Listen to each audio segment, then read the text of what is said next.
এটা পশ্চিমবঙ্গের এমন একটা জায়গা যেখানে ঘুম ভাঙানোর জন্য অ্যালার্ম নয়, আসে ময়ূর।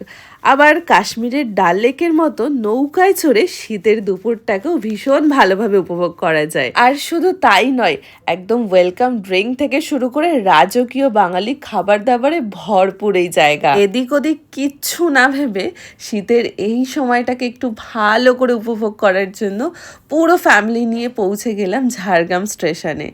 আর ঝাড়গ্রাম থেকে মোটামুটি 1.5 ঘন্টার ডিস্টেন্সে ছিল আমাদের রিসর্ট। তবে রিসর্টে যাওয়ার আগে বেশ কয়েকটা জায়গা কিন্তু আমাদের ড্রাইভার দাদা ঘুরিয়ে দিল। প্রথম দিনেই দেখে ফেললাম চিল্কিগড় ট্রাইবাল মিউজিয়াম, চিল্কিগড় কনক দুর্গা মন্দির যেটা বহু পুরনো, আর তারপরেই আছে চিল্কিগড় রাজবাড়ি, যেটা দেখলেই তোমরা বুঝতে পারছো যে কতটা বছর পুরনো এই রাজবাড়ি রয়েছে। ভেতরে ঢুকলে কিন্তু বেশ একটা গা ছমছম ব্যাপার।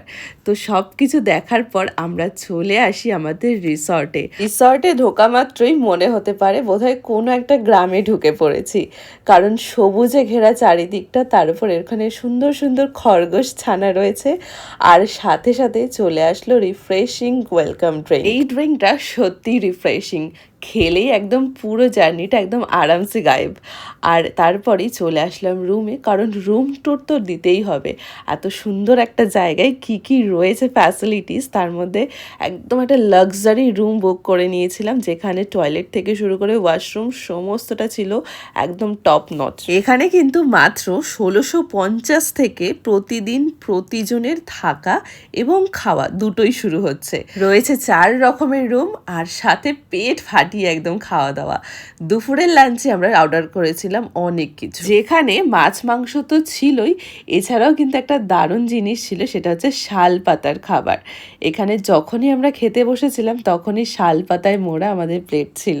এত এত এত খাবার যে আমাদের খেতে খেতেই দুপুর পেরিয়ে একদম বিকেল হয়ে গেছে। আর বিকেল হতে না হতেই হাতের কাছে আবারও চলে আসলো কিছু স্ন্যাক্স, মানে সন্ধ্যের খাবার। সন্ধ্যের খাবারে আমরা অর্ডার করে দিয়েছিলাম বেশ কয়েকটা আইটেম, তার মধ্যে চিকেন পকোড়া, ফিশ ফিঙ্গার এবং সাথে ছিল চা এবং কফি। সন্ধ্যের খাবার মিটতে না মিটতেই চলে আসলো রাতের খাবার। এখানে একটা জিনিস বেশ ভালো, সেটা হচ্ছে তোমার যাই খেতে ইচ্ছা করুক না কেন, তুমি শুধু ওদের একবার বললেই ওরা কিন্তু কখনো তোমাকে না বলবে না। আর রাতটা কাটলো এই খাওয়া দাওয়া করেই। পরের দিন সকাল সকালই কিন্তু বেরিয়ে পড়েছিলাম ময়ূর দেখার জন্য। বাঁকুড়ার এই ঝিলিমিলি জায়গাটা কিন্তু বাঁকুড়ার মধ্যে বেশ একটা হিডেন